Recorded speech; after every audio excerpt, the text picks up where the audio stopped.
रामायण एक ऐसी काव्य गाथा जो दिखने में तो अयोध्या से लेकर लंका तक सीमित है, लेकिन इसके विचार और इसके अध्याय के एक एक पात्र और उन पात्रों की जीवनी असीमित है।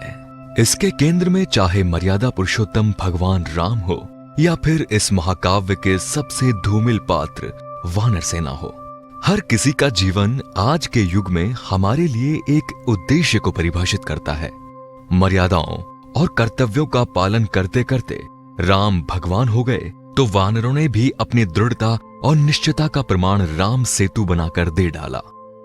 जीवन के हर मोड़ पर हमें जब जब एक पथ की आवश्यकता होती है, तब रामायण का कोई ना कोई अध्याय हमें पथ प्रदर्शित तो करता ही है, साथ ही उससे जुड़ी कठिनाइयों को भी आसान कर देता है। रामायण हिंदू धर्म का वो आधार है जो श्रद्धा और भक्ति से इस तरह मजबूत है कि उसे हिलाना तो दूर, उसके आसपास संदेह का कोई भी कण नहीं आ सकता। शायद इसी को भक्ति कहते हैं, जहां भगवान को दिल में जगह मिल जाती है और उसके अस्तित्व को महसूस किया जाता है। ये सब इन्हीं काव्यों के जरिए ही मुमकिन हुआ है, जहां हमने भगवान का प्रतीक अपने हृदय में बना लिया है। इसका आधार है इसका अस्तित्व है। लेकिन कई बार ऐसा भी होता है जब कई सवाल इनसे अलग मन में उठते हैं, वो सवाल जो रामायण के अस्तित्व को पूछने की आड़ में दिल की भक्ति और उसकी लौ बुझाने की कोशिश करते हैं। वो सवाल जो इसके सत्यता को कसौटी पर ले जाते हैं कि क्या सच में रामायण घटित हुआ था या फिर ये सिर्फ काल्पनिक घटना है। नमस्कार दोस्तों, हिंदू नेशन में आप सबका हार्दिक स्वागत है। दोस्तों, आज का एपिसोड रामायण की सत्यता पर आधारित है। वो घटना जिसे लोग कभी सत्य तो कभी काल्पनिक मानते हैं। ये तो वास्तविक है कि जो घटना हजारों साल पुरानी है, इसके सत्यता पर सवाल तो उठेगा ही, खासकर कि तब जब इसका प्रमाण केवल लिखित रूप में ही मौजूद हो। लेकिन दोस्तों, हिंदू नेशन आपके लिए खोज कर लाया है कुछ ऐसे तथ्य जिन्हें जानकर आप इस कोलाहल से बड़ी आसानी से बाहर आ जाएंगे कि रामायण काल्पनिक है या फिर एक सत्य घटना। एक ऐसा पड़ाव जहां से आपको रामायण के बारे में कही सुनी सभी बातें आपके विचारों के आधार पर सम्मिलित होने लगेंगी और फिर आप ये तय कर पाएंगे कि क्या सच है और क्या झूठ। तो चलिए जानते हैं सबसे पहले कोबरा हुड केव के बारे में। जैसा कि रामायण में उल्लेख है कि रावण ने सीता का अपहरण किया और उन्हें अपनी लंका में कैद कर लिया। रावण ने जिस गुफा में माता सीता को रखा था वो कोबरा के मुंह वाली गुफा थी, एक गुफा जो दिखने में कोबरा के फन जैसी थी। अब इसे संयोग कहें या फिर सत्य, कोबरा के मुंह वाली एक गुफा वास्तविक रूप में मौजूद है और वो भी श्रीलंका में, जहां से इस अध्याय का जन्म हुआ है। नंबर 2 है राम सेतु। इसी तरह रामायण में राम सेतु का भी उल्लेख है, वो सेतु जिसे पौराणिक कथा अनुसार वानर सेना ने लंका में प्रवेश करने हेतु बनाया था। जब आधुनिक दौर में सैटेलाइट के द्वारा तस्वीरें ली गई तो सबको ये पता चला कि भारत और श्रीलंका के बीच एक ऐसा पुल मौजूद है जो रहस्यमयी है, एक पुल जो पत्थरों से बना है और भारत को लंका से जोड़ता है। नंबर 3, समय और युग में समकालीनता। आर्कियोलॉजी के मुताबिक श्रीलंका में मानव निवास आज से 2.25 मिलियन वर्ष पूर्व हुआ था। वहीं तथाकथित राम सेतु की आयु भी करीब करीब इतनी ही है। ऐसे में यह सिद्ध होता है कि इस पुल का निर्माण किसी के द्वारा ही हुआ। ये पुल प्रकृति की कोई भेंट नहीं है, बल्कि एक सभ्यता जिसने इसका निर्माण कराया है। तो क्या ये संभव नहीं है कि वानरों द्वारा बनाया गया ये सेतु रामायण की तरह वास्तविक रूप में भी सत्य हो? नंबर 4, संजीवनी पर्वत। मेघनाद और लक्ष्मण में भयंकर युद्ध हो रहा था। दोनों एक दूसरे को कड़ी टक्कर दे रहे थे। तभी मेघनाद ने अपना सबसे शक्तिशाली अस्त्र चलाया जो लक्ष्मण की पीठ में जा लगा और इस अस्त्र के प्रभाव से लक्ष्मण अपना प्राण लगभग खो देने वाले थे। तब हनुमान ने उन्हें बचाने और संजीवनी बूटी की खोज में एक पर्वत पर चढ़ गए। लेकिन वो जब संजीवनी बूटी को पहचान नहीं पाए तो उन्होंने पूरा का पूरा पहाड़ ही अपने हाथों पर उठा लिया। आपको जानकर हैरानी होगी कि संजीवनी बूटी का यह पहाड़ द्रोणागिरी के नाम से उत्तराखंड के चमोली जिले में मौजूद है।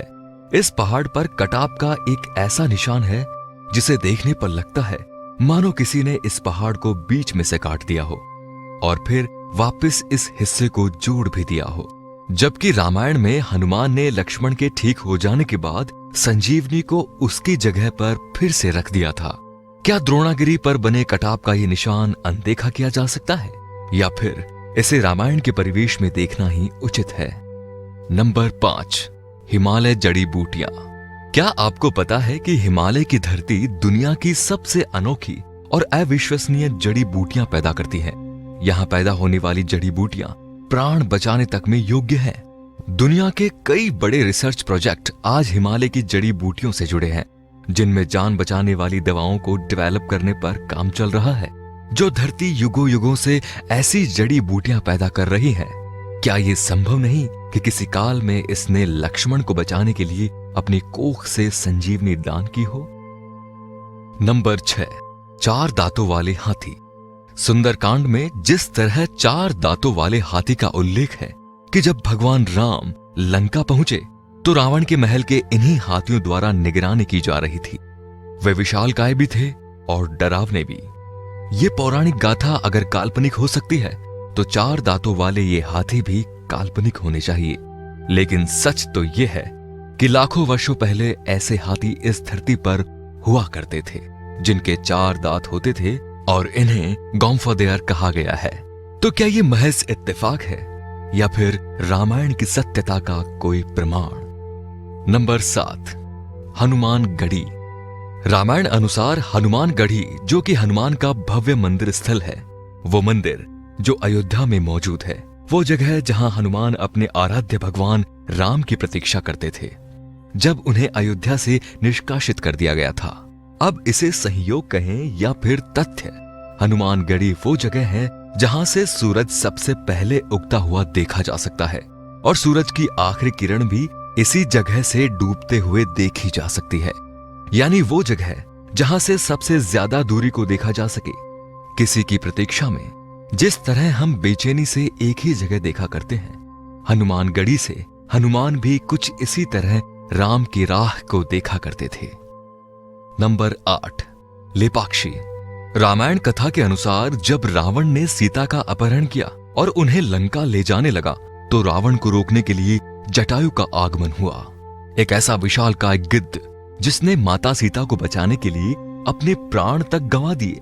आज भी आंध्र प्रदेश में लेपाक्षी जगह मौजूद है, जहां मान्यताएं हैं कि यहां जटायु का देहांत हुआ था।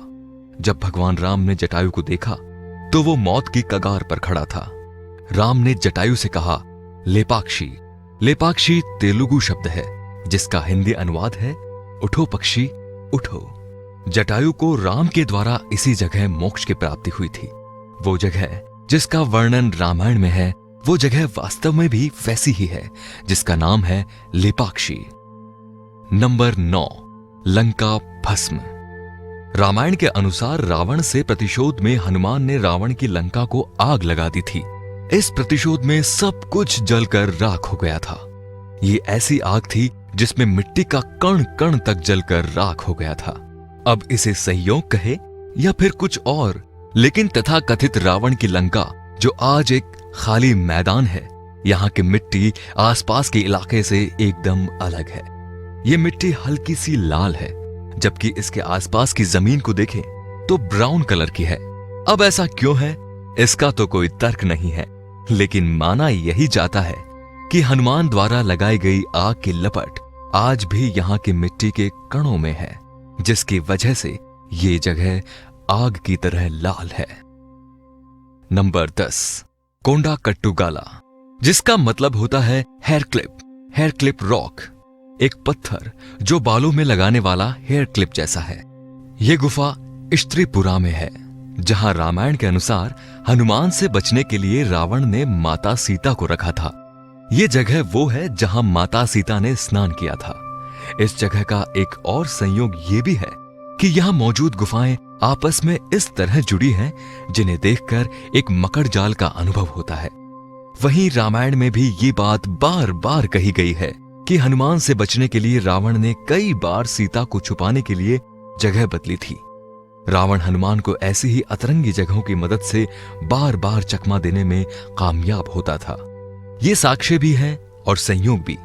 अब आपकी बुद्धिमत्ता पर निर्भर करता है कि सामने पड़े साक्ष्यों को आप किस तरह से देखना चाहते हैं। धर्म तो अपनी गति पर है, उसका रास्ता और दिशा भगवान के हाथों में है। आज ये साक्ष्य है, कल न जाने कितने ही ऐसे और भी तथ्य होंगे। वो तथ्य जिसके सहारे रामायण और महाभारत जैसे महाकाव्य की तस्वीर आपकी आंखों के सामने और भी ज्यादा साफ नजर आएंगी। आज के समय हर आदमी अपने आप को मॉडर्न दिखाने की होड़ में लगा हुआ है और इसी मॉडर्निटी की वजह से धर्म पुराणपंथी विचारधारा लगता है। वहीं राम और कृष्ण उन्हें काल्पनिक लगते हैं। गेम्स ऑफ थ्रोन्स महाभारत से ज्यादा बड़ी और हैरी पॉटर उन्हें रामायण से ज्यादा प्रिय और रोचक लगती है। मॉडर्निटी का अर्थ है प्रगति करना और आगे बढ़ना, लेकिन इसके साथ साथ हमें अपने धर्म और सभ्यता और संस्कृति को साथ लेकर चलना है। लेकिन ऐसी प्रगति का कोई अर्थ नहीं जिसमें आपका धर्म, आपकी संस्कृति शामिल न हो। तो दोस्तों, हिंदू नेशन में आज का ये वीडियो आपको कैसा लगा, इसके बारे में आप हमें नीचे कमेंट्स में बता सकते हैं। और अगर आपको ये वीडियो पसंद आया हो तो प्लीज इसे लाइक कीजिए और ज्यादा से ज्यादा इसे शेयर कीजिए ताकि ज्यादा से ज्यादा लोग इसे देख सके। और अगर आपने अभी तक इस चैनल को सब्सक्राइब नहीं किया है तो प्लीज इसे सब्सक्राइब कीजिए और बेल आइकन को प्रेस करना बिल्कुल ना भूलें। तो दोस्तों, फिलहाल दीजिए मुझे इजाजत। हमारी मुलाकात आपसे बहुत जल्द होगी हमारे अगले वीडियो के साथ में। तब तक के लिए धन्यवाद।